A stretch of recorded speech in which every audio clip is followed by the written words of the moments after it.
nous sommes toujours ici au Forum des travaux publics et s'il est une question essentielle pour ce secteur, c'est aussi, et pas d'ailleurs seulement pour ce secteur, c'est celle de l'eau. Chez nous en France, la gestion de l'eau. Figurez-vous que 11% de la population n'a pas accès à l'eau potable en France. Et oui, et cette situation est vraie chez nous, par exemple dans certains départements, je pense à Mayotte, où plus de 30% de familles vivent sans eau courante. La situation est tout aussi délicate quand on évoque évidemment la question des réseaux d'assainissement. Alors comment s'attaquer finalement au problème?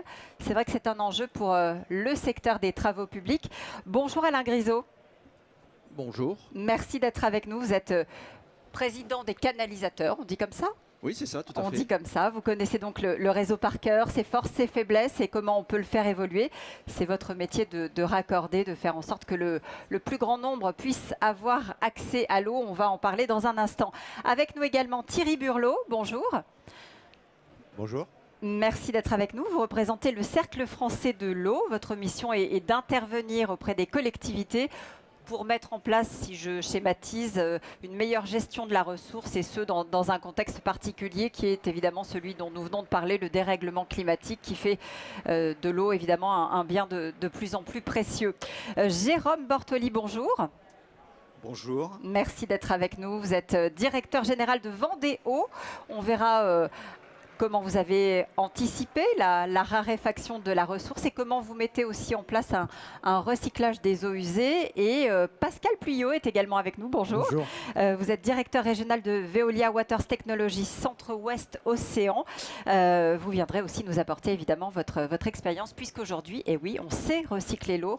Et dans le cercle vertueux qui se dessine, c'est un plus évidemment pour ce meilleur partage de la ressource. Jérémy, peut-être un chiffre que j'ai donné tout à l'heure pour commencer. On parle de 20% de l'eau potable perdue. Dans les réseaux. C'est dû à quoi dans les réseaux, compteur. évidemment, oui. Bon, ce chiffre, je pense qu'on peut en discuter. La seule chose dont on est sûr, c'est qu'il est trop élevé. Ça, c'est une certitude. Et il témoigne surtout d'une chose, c'est qu'on fait face à un sous-investissement chronique sur nos réseaux d'eau et nos réseaux d'eau potable plus particulièrement depuis de nombreuses années. Ça, c'est pour l'analyse financière, le manque de moyens. Maintenant, si un jour on avait la chance d'avoir ces moyens, le gros enjeu aujourd'hui se situe dans en fait, la gestion de notre patrimoine, savoir cibler les interventions pour avoir vraiment cette logique patrimoniale sur nos réseaux et arbitrer, choisir où l'urgence est la plus grande, où intervenir vite, intervenir sans trop ouvrir les rues aussi. Je pense que Alain Grisot voit de quoi je parle. Voilà, être dans le diagnostic le plus fin, le plus précis, et ça devrait être vraiment ça la grosse difficulté, et c'est aussi pour ça que ce travail de coordination est vraiment capital, puisqu'à la fois on doit compiler des données, on va dire informatiques, des données de capteurs, des capteurs de pression, ainsi de suite, avec peut-être parfois une donnée qui est perdue dans le tiroir d'une collectivité sous forme papier. Et c'est en croisant ces données qu'on arrivera à modéliser, qu'on arrivera à connaître exactement les faiblesses de notre réseau, pour cibler l'endroit où on doit intervenir et peut-être mettre fin à on dit 20%, en tous les cas, résorber un petit peu cette fuite généralisée avant compteur. Et je rassure tout le monde, c'est pas chez vous, c'est avant compteur. Ouais, justement, on va prendre notre part, nous usagers, rassurez-vous, parce qu'évidemment, on peut aussi agir à la maison en réduisant notre consommation, mais aussi en maintenant en état nos canalisations. On a donné un autre chiffre tout à l'heure qui est 1 milliard de mètres cubes d'eau. C'est ça, c'est comme ça qu'on chiffre les fuites. 1,3 milliard de mètres cubes d'eau. Et si vous voulez une image qui est beaucoup plus parlante, c'est l'équivalent du volume du lac d'Annecy, tous les ans qui est perdu, qui n'arrive pas au robinet de l'usager. Donc vous vous rendez compte les enjeux aujourd'hui, sachant que la ressource n'est pas éternelle, qu'on doit la préserver. Donc il est nécessaire que toute l'eau qui est produite arrive directement à l'usager.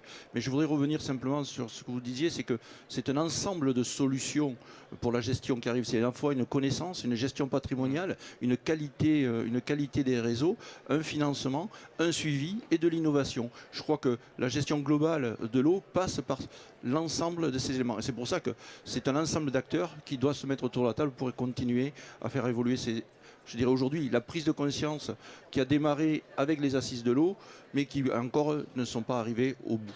Alors, qu'est-ce qu'on peut faire très concrètement? Vous parliez d'entretien, évidemment, des changements de matériaux peut-être. Comment est-ce qu'on met en marche la machine pour aller vers un réseau plus innovant peut-être et quelque chose de plus écologique? Et d'abord, il y a un premier précepte, c'est connaître, la connaissance. On ne peut pas aujourd'hui envisager de renouveler sans connaître. Vous avez parlé d'investissement ciblé, c'est tout à fait le cas. On doit cibler les priorités. Pas forcément des priorités d'opportunisme, parce qu'on va refaire une route ou on va refaire un ouvrage par-dessus, mais par contre par rapport à la nécessité du service. Et après, à partir de là, on doit mettre en œuvre toutes les possibilités, les technologies que nous avons, les modélisations que nous pouvons faire aujourd'hui. Vous parliez d'informatique, vous parliez de BIM, on peut parler de beaucoup de choses. Aujourd'hui, on a des outils de prédiction, des outils prédictifs pour voir où il y a le risque de défaillance. Et c'est à travers ça qu'on peut arriver à cibler l'investissement, bien sûr, et à travers nos entreprises, tirer vers l'excellence, puisque les réseaux aujourd'hui, on les renouvelle à peine de 0,6% par an. Vous imaginez, la durée d'une vie d'une canalisation actuellement est portée à 160 ans avant qu'elle puisse être renouvelée. Bien sûr, à investissement constant. C'est-à-dire qu'aujourd'hui, il manquerait à peu près 2 milliards d'euros à investir par an pour pouvoir donner une durée de vie globale des canalisations aux alentours de 50 à 60 ans. Donc vous voyez qu'on a vraiment un grand chemin à faire. Et ça commence par quoi? Par la sensibilisation des pouvoirs publics, peut-être aussi pour faire en sorte qu'ils vous aident dans cette meilleure connaissance. Jérémy disait tout à l'heure, parfois il faut aller dans les tiroirs des collectivités chercher la cartographie papier. C'est aussi une difficulté à laquelle vous êtes confrontés? Oui, je crois que nos anciens, quand ils ont créé les premiers équipements, ils ont pensé que ces équipements allaient être éternels. Et on n'a jamais pensé que demain, il fallait penser à renouveler, à préserver et à entretenir. C'est passé, on a enterré ce patrimoine. D'abord, il ne se voit pas. Autant vous êtes sur une route, vous roulez, vous avez des nids de poules, c'est quelque chose qui est concret pour l'usager. Autant une fuite d'eau, c'est pas du tout concret pour l'usager. Elle est concrète quand elle est après compteur, parce que quand vous allez recevoir la facture, ce sera plus délicat. Elle est concrète aussi quand on est administré d'une commune et qu'on râle parce que les canalisations ont besoin d'être réparées et qu'on circule et que la route est ouverte et qu'il y a un chantier. Ça aussi, ça devient très concret. C'est un chantier, mais c'est un mal nécessaire. Aujourd'hui, même si diverses technologies nous permettent d'être moins invasifs sur la vie des citoyens, il est nécessaire quand même pour poser une canalisation de faire des excavations. Donc on n'a pas trop le choix. On n'a pas le choix, oui. L'eau est précieuse. Il va donc falloir apprendre à partager au plan local, au plan régional, au plan national, au plan européen. Comment est-ce qu'on doit faire pour répartir cette ressource? Alain Grisot ou peut-être Jérôme Bortoli? Peut-être je voulais revenir sur le chiffre des 1 milliard, parce que les collectivités, elles agissent pour améliorer les rendements de leur réseau depuis déjà longtemps. Et 1 milliard de mètres cubes qui restent en fuite, c'est une chose. Mais il faut se rendre compte qu'au cours des 20 dernières années, on a déjà gagné 1 milliard. On est passé de 60% à 80% de rendement. Et certaines collectivités, quand elles sont en tension, elles sont plutôt autour de 90%. C'est le cas à Vendéo. Et ça veut dire que aujourd'hui, on ne pourra plus beaucoup gagner sur ces fuites. On a gagné beaucoup dans les économies dans les foyers. Chez nous, par exemple, on consomme 85 litres par jour et par habitant au lieu de 100-120 litres en moyenne en France.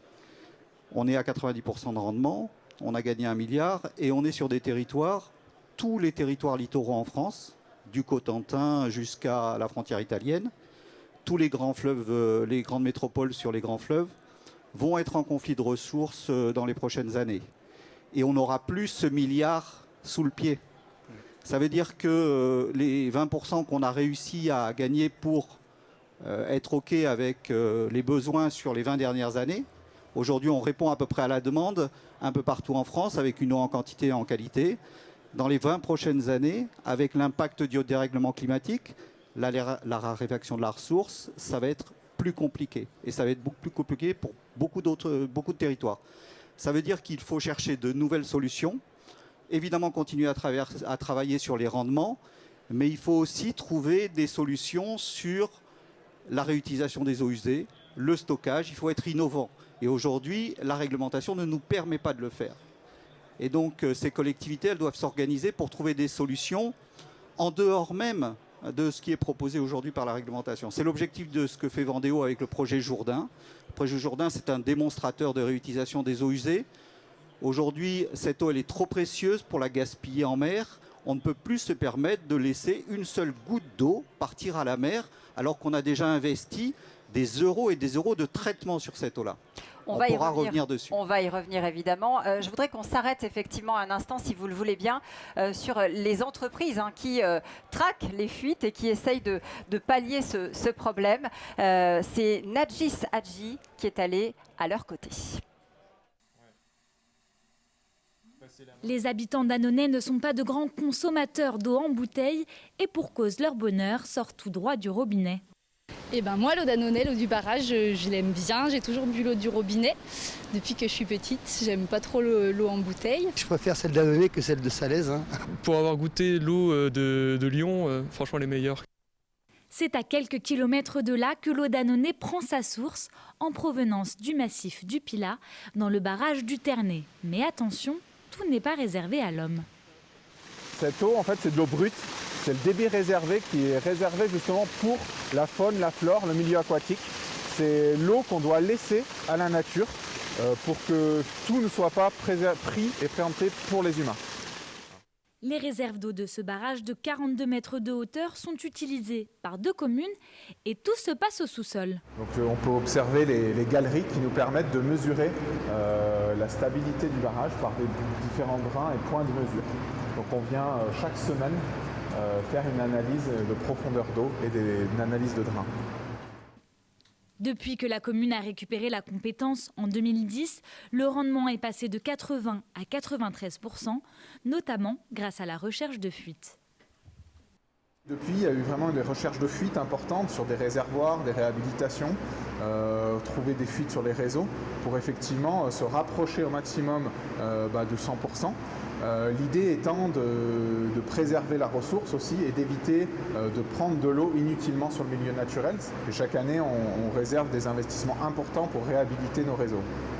Un barrage essentiel pour la régie d'eau potable d'Annonay et pourtant ce n'était pas sa fonction première.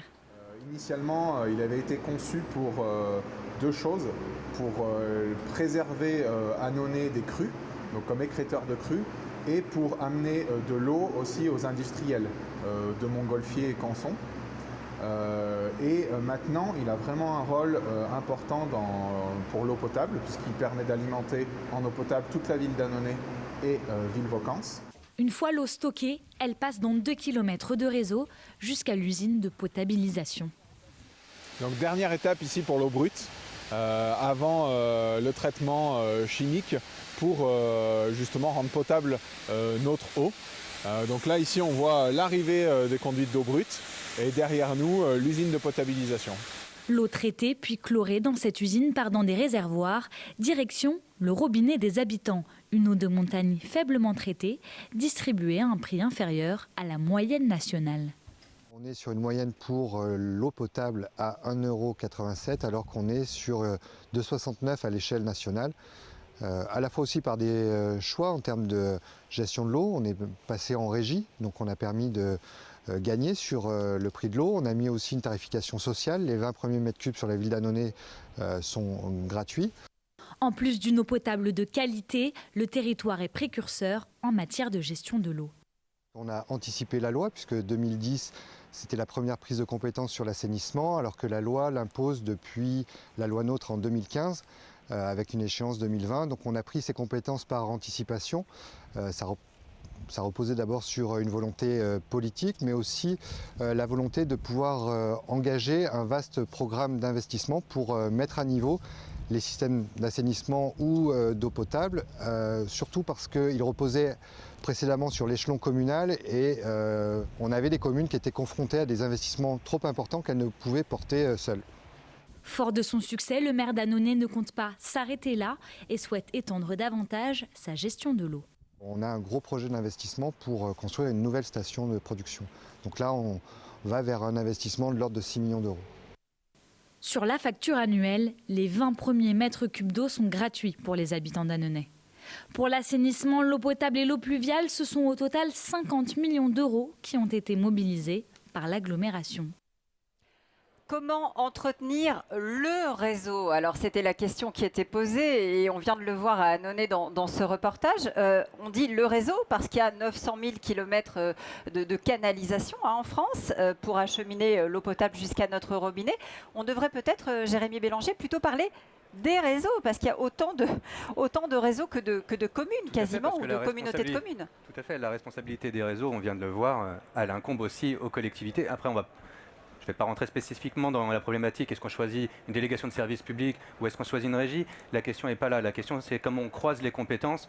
Celui qui est capable d'être, un opérateur dans le cadre d'une délégation de service public peut être aussi un apporteur de solutions pour une régie. Donc en fait c'était juste pour replacer dans le cadre local, dans le cadre contractuel, et aussi peut-être pour revenir sur ce que vous disiez, il y a vraiment des situations disparates d'un réseau à un autre, d'une collectivité à un autre. Que votre réseau soit une référence, je n'en doute pas et c'est très bien, mais je pense qu'il y en a aussi beaucoup qui doivent être remis à niveau d'un point de vue patrimonial en termes de renouvellement et aussi du point de vue que vous avez cité très opérationnel qui consiste à être plus performant tout simplement en évitant les pertes et les exutoires immédiats de l'eau dite usée. Jérôme Bortoli, je vous vois prendre le micro. J'ai envie de répondre à ça parce que effectivement la clé elle est malgré tout chez les maîtres d'ouvrage et dans les collectivités, et je représente les collectivités à cette table ronde. Et peut-être que les situations sont disparates, mais le grand fautif c'est la mutualisation, et nous on plaide pour une forte mutualisation. C'est vrai qu'une petite commune toute seule avec son réseau, elle est forcément à un moment ou à un autre dans une impasse d'investissement, dans une impasse tarifaire. Et il faut prôner la mutualisation. Aujourd'hui, c'est 25 000 services d'eau. En Vendée, c'est un seul pour un département complet et 250 communes. On vise les 2500 communes à l'horizon 2500 EPCI, enfin 2500 services à l'horizon 2026. Il faut tenir cet engagement. Il ne faut pas que les candidats à la présidentielle reviennent sur la loi Ferrand et la mutualisation et le transfert aux EPCI à 2026. Il faut absolument augmenter la mutualisation, et même l'horizon des EPCI, c'est-à-dire de l'agglo, n'est pas suffisant. Il faut monter au-dessus parce que sinon, pas de grande mutualisation, pas de grands projets. Je vois que Pascal Pluyot veut réagir, oui. Directeur régional de Veolia Waters Technologies, Centre Ouest Océan. Oui, vous partagez ce constat? Alors justement, moi, mon domaine, c'est le traitement de l'eau, ce n'est pas les canalisations, mais j'ai la chance d'avoir dans mon secteur toute la partie outre-mer. Donc vous avez évoqué Mayotte tout à l'heure, et la disparité entre les départements et les organisations, les volontés politiques et les organisations de gestion. Je travaille beaucoup, notamment dans les Caraïbes. On a beaucoup parlé de l'eau en Guadeloupe. En Guadeloupe, il y a de l'eau. Il y a des usines de traitement d'eau. Par contre, les canalisations n'ont pas du tout été entretenues et renouvelées, et c'est 40% de l'eau qui disparaît. Donc il y a vraiment des disparités importantes liées à la volonté politique et d'organisation de gestion.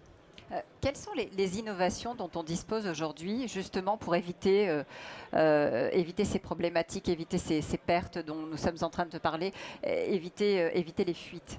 Est-ce qu'on a des innovations technologiques aujourd'hui pour y répondre? Il n'y a pas, sur la fuite directe, il n'y a pas d'innovation particulière parce qu'il faut panser les plaies, donc il faut réparer. Non, par contre, c'est sur le suivi. C'est toujours pareil, l'aspect patrimonial, sur l'écoute des réseaux. Aujourd'hui, nous avons des capacités à mettre des capteurs sur les réseaux pour voir justement s'il y a des fuites sur tel ou tel secteur. Nous pratiquons ce qui s'appelle la sectorisation. Nous découpons le réseau en différentes zones et on peut les écouter. Et tout ça avec des reports en temps réel. Donc ça limite. La fuite, on ne l'empêche pas. Parce que comme on l'a dit, je ne vais pas revenir sur l'aspect patrimonial, mais les réseaux, quand ils sont usés, ils sont usés. On est obligé de les remplacer. Et tant qu'il n'y a pas eu la volonté politique ou la capacité financière à refaire, on n'est pas en capacité. Donc il faut limiter. Donc aujourd'hui, la technologie, elle apporte ça. Et après, ce que vous avez cité aussi tout à l'heure, c'est la prédictivité. Aujourd'hui, les modèles qu'on peut faire sur le risque de défaillance d'un secteur ou un autre. Jérémy ? Oui, je voulais juste compléter. Effectivement, il ne faut pas non plus noircir le tableau plus que de raison, puisqu'on a quand même des réseaux fortement instrumentés.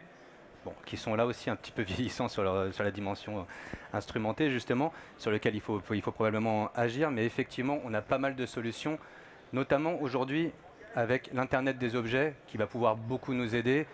On a vu au Haut-de-Paris qui lance une balle connectée pour justement là où on manque d'instrumentation pour être très informé. Vous me parliez de drones aussi tout à l'heure. Drones au sens qu'ils ne sont pas motorisés, on va dire qu'ils se laissent porter par le courant, mais en tous les cas, ce sont des drones qui captent de la donnée. Donc, si on parle d'innovation à proprement dit pour lutter contre la fuite, oui, on a tout un bouquet d'innovation. Après, il y a tous les bouquets d'innovation aussi, et beaucoup plus émergentes peut-être encore, sur le traitement, où là, on n'est pas en train de traiter l'infra, mais cette fois-ci la ressource, l'or devenu gris, qu'on a envie de faire redevenir bleu. Voilà. Thierry Burlot, pour le Cercle français de l'eau, on ne vous a pas entendu réagir sur cette question des innovations contre les fuites, sur cette question de la perte de l'eau potable, qui est une denrée importante, une ressource importante. Bien, écoutez, on est en train de découvrir qu'en France, dans ce territoire qui pourtant était bien doté, on va avoir des gros problèmes de quantité d'eau, notamment en période d'étiage et en période de tension. Et on découvre, jusqu'à présent, on était surtout sur des questions de qualité des eaux, pour les collectivités, le sujet c'était ça. Et aujourd'hui, on passe au sujet de la quantité, du volume disponible. Et on se dit, et d'ailleurs c'était le thème des assises de l'eau, Alain, on se dit, mais quelles sont les solutions pour travailler sur la question du volume? Et la première question auquel on a pensé, c'est la question des fuites. Et pour certains, ils ont découvert que la moyenne, c'était 20% de fuite ou de disparité d'eau sur les réseaux publics. J'ai envie de vous dire que c'est presque normal. Là où c'est pas normal, c'est quand c'est 30, 40, 50, 60% de fuite. Et on a encore des situations comme ça. Et c'est ça qu'il faut en priorité travailler. Mais en tout cas, pour les collectivités territoriales, le sujet de la gestion de ce patrimoine commun n'est pas abordé. C'est-à-dire qu'on n'a jamais parlé renouvellement. On n'a jamais intégré dans nos budgets parce qu'on a pensé que c'était fini, tout simplement. On n'a pas pensé que ce patrimoine commun des réseaux devait être renouvelé. Et ça, c'est une question que toutes les collectivités doivent se poser aujourd'hui. Comment je renouvelle? Donc, c'est ce que vous avez dit tout à l'heure. Il y a des priorités à définir. Il y a des secteurs à étudier plus que d'autres, enfin, etc. Mais ça, on sait faire. Et en plus, on a de la chance, c'est qu'on a des entreprises qui savent faire. Donc aujourd'hui, en France, on est plutôt bien doté. Moi, je voudrais insister sur la question de la gestion quantitative et du volume. Oui. On va avoir moins d'eau, et il va donc falloir la partager. La partager, et il va falloir mieux la gérer. Parce que moins il y a d'eau, plus c'est compliqué en plus sur la question de la qualité. Je rappelle, puisque je préside le comité de bassin Loire-Bretagne, qu'aujourd'hui on devrait être au niveau de la directive cadre européenne à 100% des masses d'eau conformes, alors qu'en moyenne on est à 25% des masses d'eau conformes, sur la question de la qualité. Et plus on a de tension sur le volume, plus on a de dégradation de la qualité. Alors c'est quoi l'usage partagé de cette ressource? Les solutions sont multiples. Vous l'avez dit tout à l'heure, c'est la bonne gestion par le contribuable et par le citoyen, par tout à chacun. Et là, il y a eu des efforts qui ont été réalisés. Vous en avez parlé tout à l'heure. C'est la gestion de l'eau par les entreprises. C'est les économies d'eau. C'est la réutilisation des eaux usées, parce qu'on va être obligé d'en arriver là. Et aujourd'hui, force est de constater qu'en France, on est quand même très contraint, notamment par les règles sanitaires sur ce sujet. Enfin bref, le sujet de la quantité va devenir la priorité de demain. Et donc, pour revenir à la question qui était posée, la bonne gestion du patrimoine réseau est essentielle. Parce que nos concitoyens ne comprendraient pas qu'on gaspille de l'eau sur nos réseaux et qu'on demande de l'économiser dans le même temps. Vous parliez des solutions. Effectivement, la réutilisation des eaux en est une. On récupère les eaux usées pour les remettre dans le circuit domestique. C'est déjà ce qu'on fait en partie. Il y a des innovations qui arrivent aussi dans ce domaine, Jérôme Bartoli? Alors, la réutilisation des eaux usées, aujourd'hui, elle existe sans le dire. C'est-à-dire que dans n'importe quel cours d'eau, vous avez... Quel est le cycle de l'eau? Le cycle de l'eau, on est dans un grand cycle et un petit cycle. Ça veut dire que l'eau, c'est la même qu'on boit et qu'on consomme depuis la nuit des temps. Hein, qu'elle soit, selon les théories, venue d'une planète extérieure ou qu'elle ait émergé différemment, on a la même quantité d'eau disponible depuis des millénaires. Et donc on est dans un grand cycle et on la reconsomme. Ce qu'on doit aujourd'hui, c'est prendre conscience de ce petit cycle pour vraiment le protéger. Aujourd'hui, la plupart des eaux usées, elles vont soit à la mer, soit dans un cours d'eau. Dans ce cours d'eau, il y a des stations des prises d'eau potable à l'aval et on récupère cette eau pour la réalimenter des stations de traitement et ensuite la boire. Ce que nous essayons de faire, c'est justement éviter le gaspillage de cette eau en mer. On a déjà dépensé beaucoup d'argent à traiter cette eau. Si on reprend encore le cycle de l'eau, on a économisé sur les réseaux, on a économisé dans les foyers. On a cette eau usée qui va à l'assainissement. Il faut économiser aujourd'hui sur cette nouvelle ressource qui est cet or noir, ce gisement gris des eaux usées. Et plutôt que de partir à la mer, il faut le retraiter, le réacheminer dans nos réserves d'eau potable, c'est-à-dire les ressources naturelles, les nappes phréatiques ou les cours d'eau, et ensuite la retraiter pour réalimenter l'eau. On est prêt à ça aujourd'hui, nos mentalités sont prêtes à ça? Mais on doit travailler sur tous les domaines. Hein. Les obstacles, ils sont nombreux, ils sont sanitaires. Quelle est la qualité d'eau qu'on doit avoir? Et donc ça, c'est l'objectif du travail qu'on a avec les grands traiteurs d'eau dans ce domaine-là, hein, qui travaillent partout dans le monde sur ce sujet-là. Que ce soit ensuite, on doit travailler sur la partie environnementale, puisqu'on réalimente des nappes phréatiques, on réalimente des cours d'eau superficiels. Donc il faut que l'eau qui soit rejetée, elle soit compatible avec les milieux, qu'elle entretienne la biodiversité. Et puis on doit travailler sur l'appropriation sociale pour rassurer, donner confiance. Mais effectivement, il y a des obstacles, mais on peut convaincre. Aujourd'hui, tout le monde est convaincu du bien fondé de cette économie circulaire. Et s'intéresser à ça, c'est aussi produire une eau de meilleure qualité. Pascal Pluyot. Oui, je rejoins totalement le discours de M. Bortoli. Effectivement, donc la voie de la réutilisation des eaux est importante. Hein. Les canalisations, ça ne sera pas suffisant. Nous, technologiquement, on est prêts. On a les solutions technologiques et alors, dans le monde, c'est de l'ultrafiltration, c'est de l'osmose inverse, enfin, c'est des technologies de pointe. Et puis évidemment, il y a l'aspect bactérien et viral que l'on traite avec différentes solutions. Je ne vais pas développer toutes les solutions techniques, mais on a les solutions et on les a développées dans le monde. En France, c'est beaucoup plus difficile parce que la réglementation, M. Bortoli l'a évoqué, la réglementation est très stricte. Hein, il y a un principe de précaution très important. Donc il y a des évolutions sur la réglementation européenne.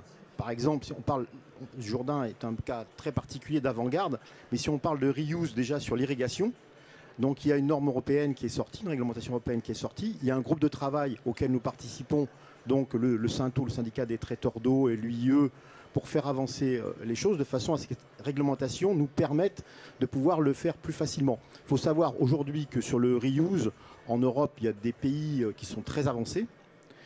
Avec quelques critiques aussi, il ne faut pas faire n'importe quoi, parce que des fois, il faut renvoyer l'eau aussi dans le milieu récepteur, il faut faire très attention. Mais il y a des besoins qui sont considérables. Et des freins, je vais vous prendre un exemple qui date d'il y a une vingtaine d'années. Je travaillais dans l'océan Indien, à Maurice, aux Seychelles, etc. J'ai fait des stations d'épuration sur les grands hôtels seychellois et mauriciens. Ils cherchaient à avoir le Green Label qu'ils ont eu, et on recyclait l'eau pour arroser les plantes. En même temps, à La Réunion, au même moment, on ne pouvait pas faire l'assainissement parce que l'assainissement était bloqué par rapport au palu. Bon, je pense qu'il n'y a pas eu de malades dans les grands hôtels de Maurice. Et donc, il y a une évolution très importante à avoir sur l'aspect réglementaire. Et puis, vous l'avez évoqué tout à l'heure, l'aspect sociétal. Sur le projet Jourdain, on va réalimenter effectivement les ressources pour produire de l'eau potable après. À la question demain, si je vous pose la question, est-ce que vous êtes prêt à boire de l'eau recyclée ? La réponse n'est pas simple, sachant que déjà, il y a beaucoup de Français qui ne boivent pas l'eau du robinet. Donc, il y a un gros problème sociétal, donc il y a un grand problème de communication. Notre difficulté dans notre métier, ce n'est pas la technique, c'est la réglementation et la communication. Sur l'eau, on a un grand problème de communication. Écoutez, moi, j'ai envie de prendre la balle au bon, parce que, vous voyez, tout à l'heure, dans le reportage qu'on a entendu, là, on avait un maire qui parlait du prix de l'eau. Le maire Dannonnet, le maire socialiste Dannonnet. Et puis, il disait, bah oui, parce que je suis passé en régie. Et je pense que ces dernières années, on a concentré le débat public sur la question de l'eau, sur régie ou affermage, c'est-à-dire société privée. alors que le sujet, il n'est pas du tout là. Mais pas du tout. Moi, au contraire, je pense qu'on a de la chance d'avoir des sociétés privées qui sont quand même en plus des repères au niveau international, qui savent faire tout ça. Et on a besoin de savoir technique pour innover. Maintenant, je crois que la question de la réutilisation des eaux pose la question de l'eau, finalement, comme bien commun. Et dans l'esprit de nos concitoyens, boire une eau qu'on a déjà utilisée, c'est un concept un peu compliqué. Je reconnais. Mais il y a une chose qu'il faut se dire, c'est que l'eau est au cœur de tous les grands débats publics. Vous savez, la question agricole, par exemple. La dégradation de la qualité des eaux sur la question agricole. Et donc pris à témoin de ces grands sujets. Et le drame, c'est qu'aujourd'hui, on sait faire, ça a été dit, par les uns et par les autres, mais on ne peut pas faire. Et là où ça devient un peu compliqué, encore une fois, c'est que, vous voyez, je vais prendre le Massif central. Le président Giscard d'Estaing disait, le Massif central, c'est le château d'eau de la France. Eh bien, le château d'eau de la France, il va perdre 30% de ressources en eau en 2050. Tout simplement parce qu'il ne neige plus. Et quand il neige, ça fond immédiatement. Ça veut dire que quand on est à l'étiage, il n'y a plus d'eau. Donc il va falloir qu'on trouve des solutions pour alimenter les entreprises, nos populations, non pas en période hivernale, mais quand on aura tous besoin, c'est-à-dire en période d'étiage et de sécheresse. Et c'est là la difficulté. Donc il va falloir qu'on fasse preuve d'imagination. Je pense très sincèrement qu'en France, on est prêt, mais il va falloir que chacun comprenne que l'eau va devenir de plus en plus rare et qu'il nous faudra des moyens techniques pour suppléer à ce sujet.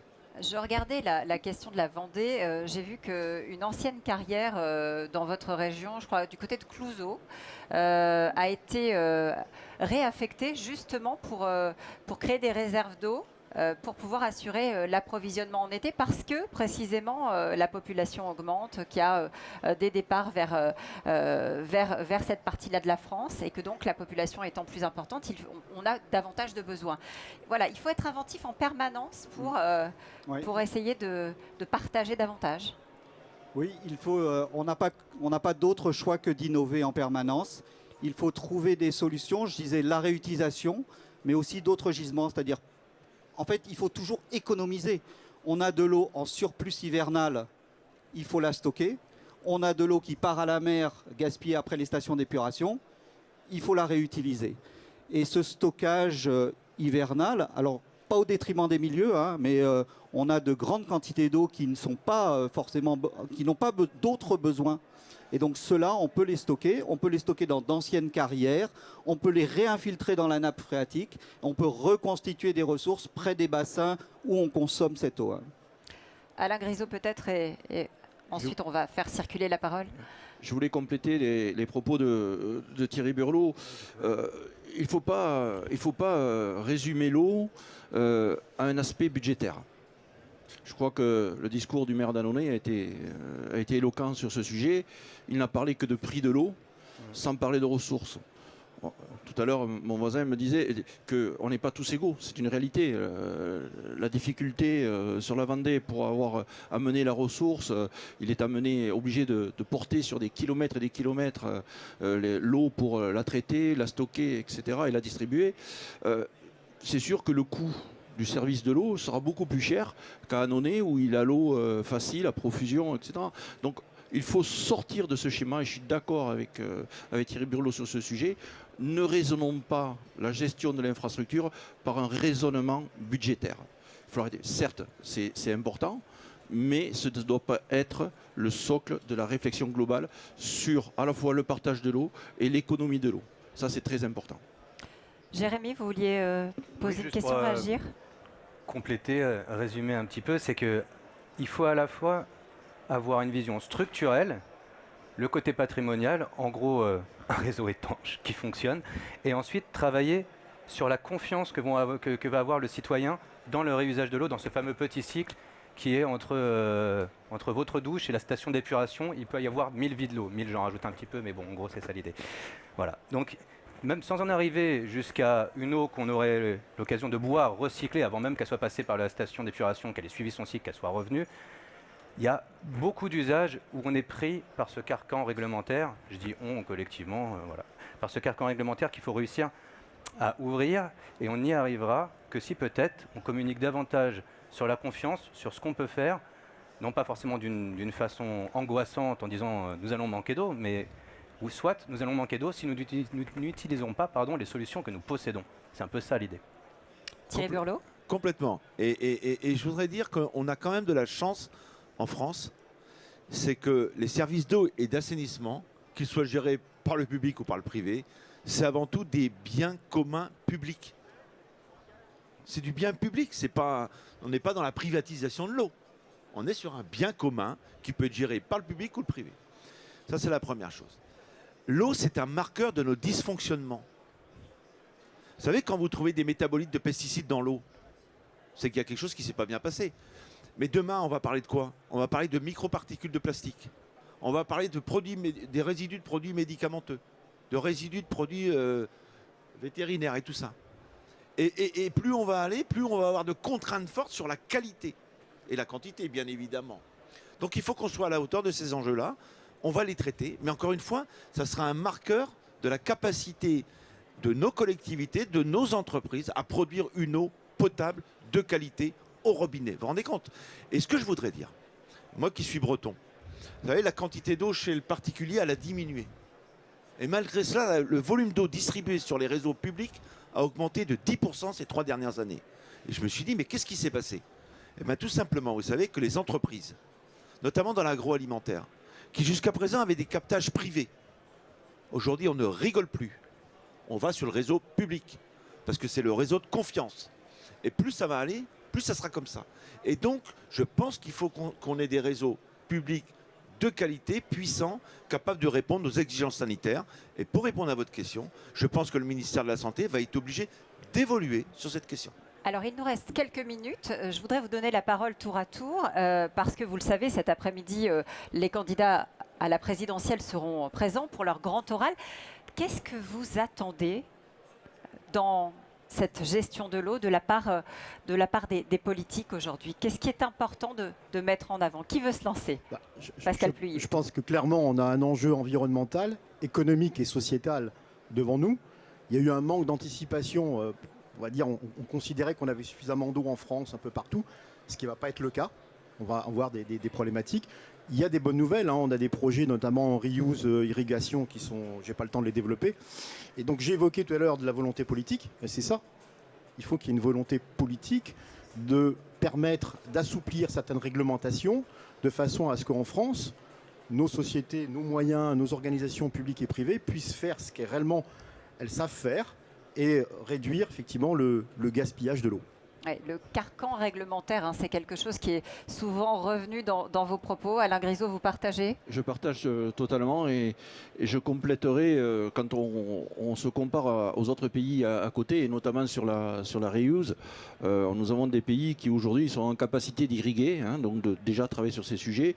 Je ne parle pas même des pays en dehors de l'Europe, comme l'Israël, qui nous premier producteur d'avocats au monde, et qui irrigue les avocats avec de l'eau réutilisée et qui nous achetons nous régulièrement, alors que nos agriculteurs sur d'autres produits en France ne peuvent pas le faire. Ça, c'est une chose. Mais ce que je voudrais dire pour répondre aux questions par rapport à nos futurs candidats à la présidentielle, c'est qu'il faut continuer la dynamique qui avait été insufflée par les assises de l'eau. Prendre conscience que c'est un enjeu sociétal et pas un enjeu politique, l'eau. On ne doit pas tout confondre. Je vous parlais tout à l'heure sur la partie budgétaire. Nous nous retrouvons exactement dans ce cas-là. Il faut arrêter de mettre au centre du débat politique l'eau par son côté économique ou par son mode de gestion. Je crois qu'aujourd'hui, l'eau est essentielle à la vie et on doit se comporter en tant que tel. Donc il faut vraiment que les candidats prennent conscience et donnent les moyens aux collectivités, qu'ils ne défassent pas ce qui a été fait, la mutualisation, qu'on ne revienne pas en 2026 sur la loi NOTRe. Vous savez qu'il y a un projet pour revenir sur 2026. Il faut que vraiment on puisse faire admettre que l'eau, elle doit se mutualiser, qu'on doit avoir des mailles territoriales suffisantes pour apporter à la fois de la technologie, du financement, et que derrière, on puisse porter une acceptabilité de la tarification vis-à-vis de l'usager. Je crois que ça, il faut qu'ils l'entendent et il faut qu'ils accompagnent les collectivités. Je trouve que l'État, c'est normal qu'il accompagne les collectivités dans ce sens-là. Jérôme Bortoli, votre message, si vous en aviez un, à faire passer aujourd'hui aux candidats à la présidentielle. Alors, une note d'espoir, puisque je pense que les innovations en cours, et en particulier le projet Jourdain sur la réutilisation des eaux usées, c'est un démonstrateur. Il est destiné à faire évoluer la réglementation, à ouvrir un nouveau champ un gisement pour la ressource. Et donc ça, on a bon espoir d'aller au bout. C'est l'objet ça sera à accompagner par toutes les politiques publiques. Il faut accompagner les politiques publiques d'innovation dans l'eau. Il n'y a pas d'instrument pour accompagner les politiques d'innovation dans l'eau, à part celles que peuvent déployer les agences de l'eau. Et elles ont aussi d'autres priorités. Et donc, il faut encourager la filière eau et dans l'innovation. Il faut absolument que la mutualisation se poursuive. Une collectivité, nous on porte un projet d'innovation là de 20 millions d'euros, 0 mètre cube supplémentaire pour nos abonnés. C'est uniquement porté sur la facture d'eau et sur les aides des agences, l'agence de l'eau en priorité, la région, le département. Et donc il faut absolument que cette mutualisation se poursuive. Une eau à 4 € partout en France avec un renouvellement et un investissement patrimonial durable, c'est possible à condition d'avoir une mutualisation suffisante. Aujourd'hui, il y a 18 milliards de budget d'eau en France et on ne fait que 5 milliards d'investissements. Il faut inverser le rapport entre exploitation et investissement. On termine avec vous, Thierry Burlot, pour le cercle de l'eau. Eh bien, écoutez, moi j'ai envie de vous dire, il faut aller à l'étranger pour s'entendre dire que la France a un modèle de l'eau extraordinaire, qui fait école dans le monde. Vous savez que la loi de 64 sur l'eau fait école dans le monde. C'est-à-dire la gestion par bassin, la création des agences de l'eau, des redevances. Je vous rappelle que c'est la seule politique publique qui aujourd'hui peut afficher un budget de 2 milliards d'euros par an dédié aux politiques de l'eau. D'ailleurs, c'est tellement tentant que Bercy, depuis des années et des années, vise cette cagnotte, si je puis dire, pour financer le plafond mordant, la biodiversité, tant d'autres choses. Donc j'ai envie de dire à nos candidats, il faut surtout que le modèle des redevances et des agences soit au service des sujets dont on a parlé ce matin.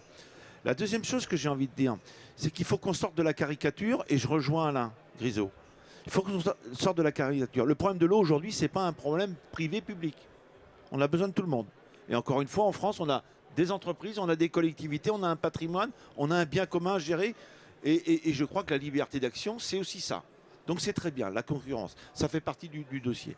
Mais je pense qu'il faut qu'on prenne conscience que l'eau va être rare, qu'il va falloir la partager, et qu'on va avoir des situations très diverses, et qu'il va falloir être solidaire.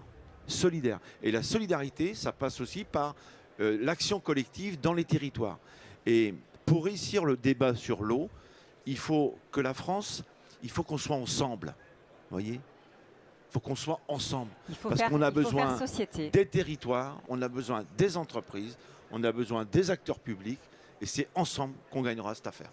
Merci beaucoup à tous les quatre d'être venus débattre de ce sujet passionnant de l'eau qu'il va falloir effectivement apprendre à davantage partager. Je vous laisse évidemment regagner les allées du forum. Merci d'avoir été avec nous sur Forum TV.